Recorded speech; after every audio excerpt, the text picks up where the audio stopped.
Olá pessoal, esta aula é sobre a sincronização e comunicação entre tarefas. Trata-se do capítulo 11 do livro e seu objetivo é responder esta questão: como coordenar as ações das tarefas da aplicação para que colaborem entre si.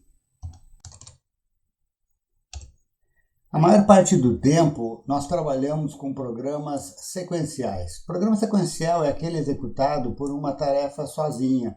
Ela utiliza os serviços através do sistema operacional, providos via chamada de sistema, mas é a única tarefa do programa. É muito fácil saber que nós temos um programa sequencial, que a gente pode pegar o código-fonte e com a lapiseira executar, imaginar a sua execução correndo a lapiseira em cima do código-fonte, imaginando que agora a tarefa está nesse if, neste comando, nesta linha. E com uma única lapiseira, a gente imagina a execução do programa sequencial, porque afinal de contas ele tem uma única tarefa. Já um programa concorrente é aquele que é executado simultaneamente por várias tarefas, as quais cooperam entre si. Agora, se eu abro o código-fonte do programa concorrente, eu não consigo mais imaginar sua execução com apenas uma lapiseira. Eu vou precisar de várias. Por exemplo, eu tenho um programa concorrente executado simultaneamente, concorrentemente, por 4 tarefas. Então, eu vou precisar de 4 lapiseiras, porque uma tarefa vai estar num if, a outra tarefa está lá na subrotina, a outra tarefa está num outro comando e assim por diante. É muito importante que as tarefas cooperem entre si, o que significa trocar dados. Por exemplo, uma tarefa produz um dado que é usado por outra, ou sincronizar a execução das tarefas. Uma tarefa precisa esperar por outra tarefa fazer algo para que ela possa prosseguir o seu trabalho. Vários termos semelhantes são encontrados no dia a dia. Por exemplo, às vezes o pessoal fala em programação paralela. A programação paralela nos remete a paralelismo físico da execução, ou seja, um programa concorrente onde cada tarefa tem o seu próprio processador, o que pode acontecer, por exemplo, no caso de um multicore. Entretanto, eu não preciso de programação paralela para ter programação concorrente. Programação distribuída já nos remete a uma rede de computadores onde diferentes tarefas executam em diferentes computadores e cooperam entre si. Isso é a programação distribuída. A programação concorrente, ela pode ser implementada de várias maneiras. Por exemplo, eu posso implementar um programa concorrente em um multicore, onde cada tarefa roda no seu próprio core. Ou eu também posso implementar programação concorrente em uma rede de computadores, onde cada tarefa executa em um computador diferente. Porém, na maioria das vezes, programação concorrente é implementada em um processador único e as tarefas são criadas através da técnica de multiprogramação, como já foi estudada em capítulos anteriores. Uma razão para usar programação concorrente atual é aproveitar os processadores quando eu tenho vários cores no mesmo chip. Porque até início dos anos 2000, 2003, 2004, mais ou menos a cada 2 anos, a frequência de clock dos processadores dobrava, era chamada lei de Moore. Era muito fácil, porque a gente fazia o programa um dia e era só esperar. Se a gente não fizesse nada, a cada 2 anos o nosso programa rodava na metade do tempo, o que era ótimo.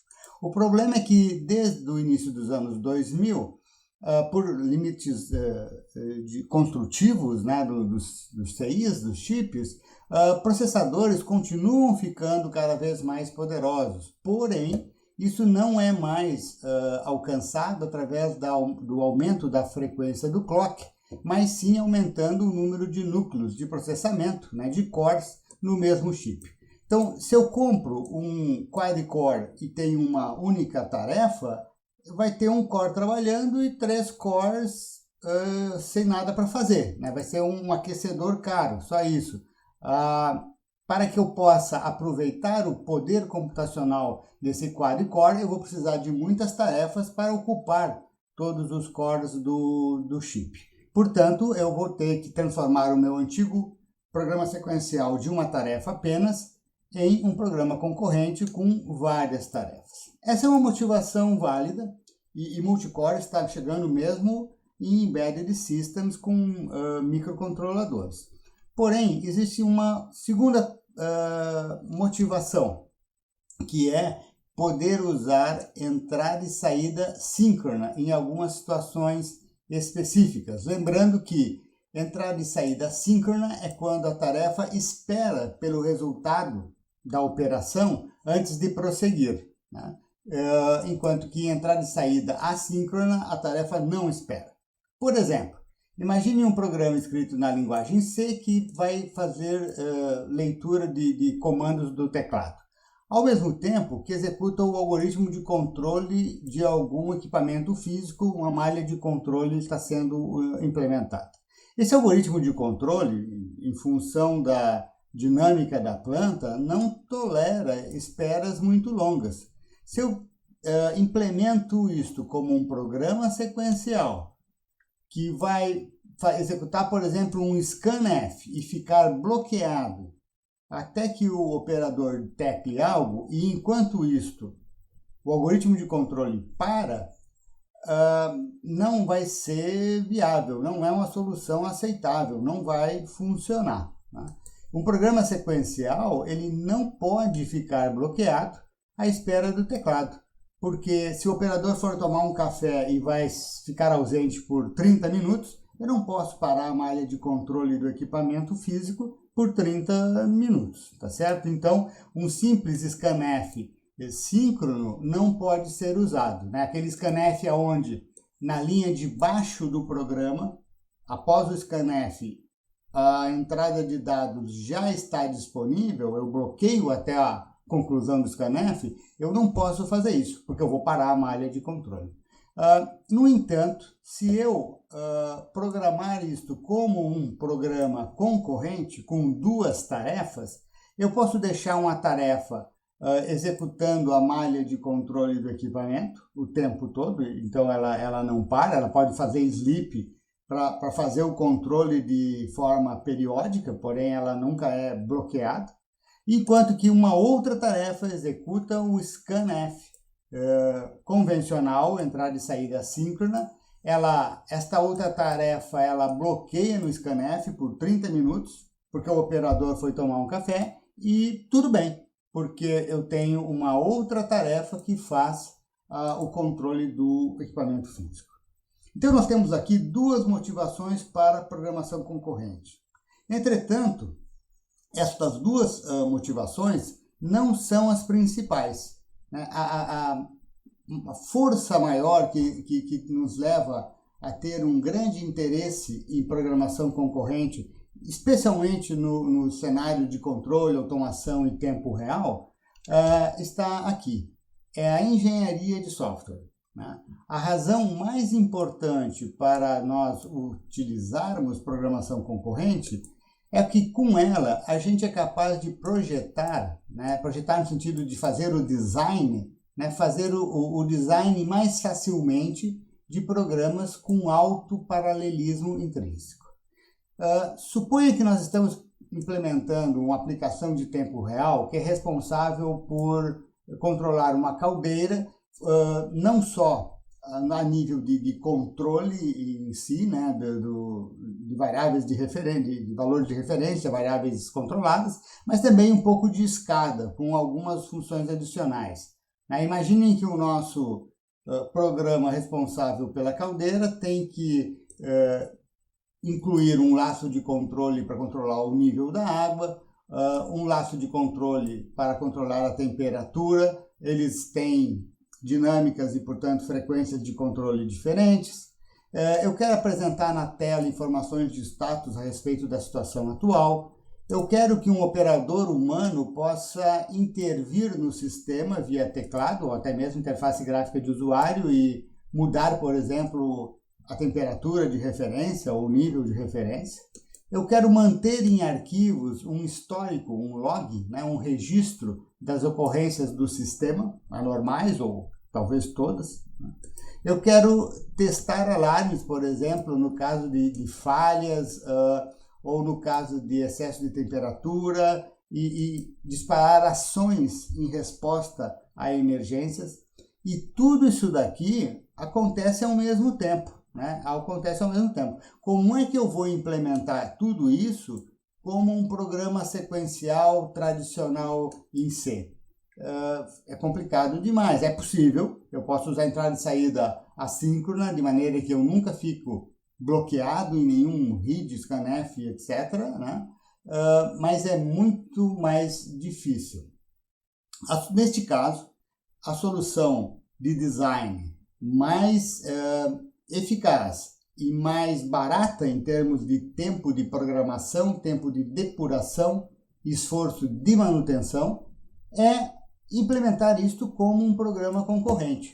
Porque eu vou fazer implementar uma série de tarefas, cada tarefa cuida de um aspecto da aplicação.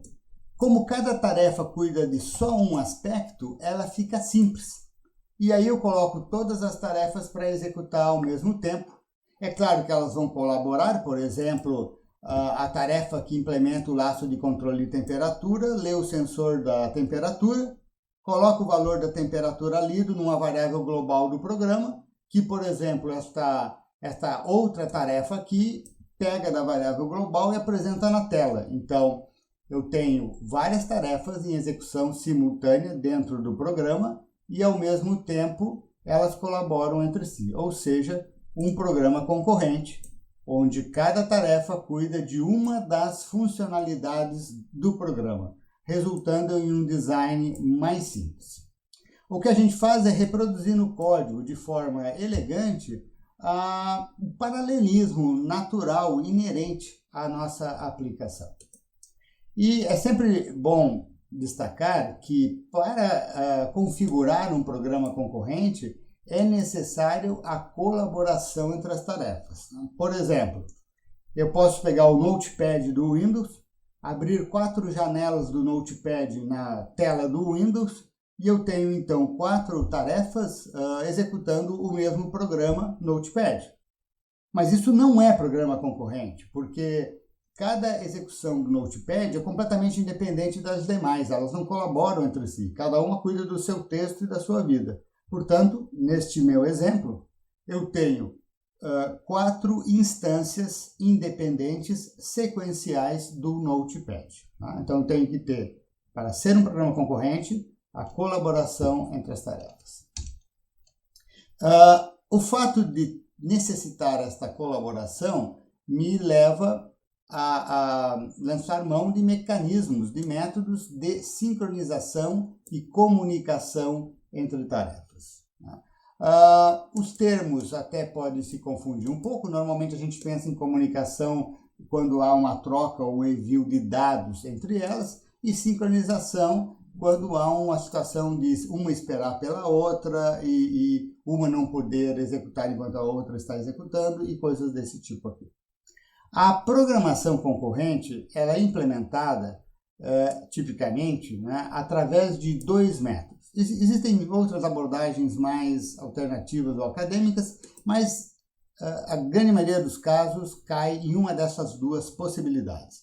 Ou eu uso troca de mensagens, ou eu uso variável compartilhada. Quando a gente implementa programas concorrentes com troca de mensagens, o que as tarefas fazem é enviar mensagens umas para as outras. Dados são trocados através do conteúdo das mensagens enviadas e sincronização é obtida através do fato que uma tarefa pode, por exemplo, bloquear até que receba uma certa mensagem de uma outra tarefa. Então, eu consigo resolver comunicação e sincronização através de troca de mensagens. Já quando eu tenho variáveis compartilhadas, o método é bem diferente. Eu tenho algumas variáveis globais compartilhadas entre as tarefas, de maneira que eu posso ter um integer i, que uma tarefa escreve um valor lá, e outra tarefa lê o conteúdo do integer i. A comunicação dá-se através de variáveis compartilhadas. Este meu integer i, ele permite diretamente a troca de dados.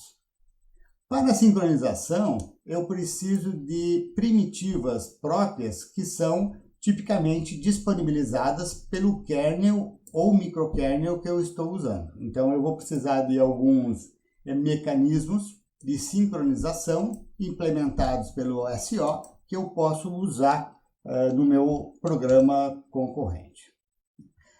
Interações entre tarefas podem ser programadas de uma forma ou de outra. Eu posso usar troca de mensagem e posso usar variável compartilhada.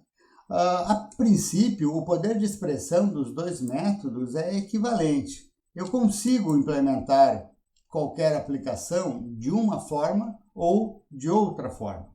Inclusive, a maioria dos sistemas operacionais oferece suporte para os dois métodos. E pode-se ir além e misturar, fazer programas concorrentes grandes, onde parte da cooperação acontece via troca de mensagem e parte da cooperação acontece via variável compartilhada.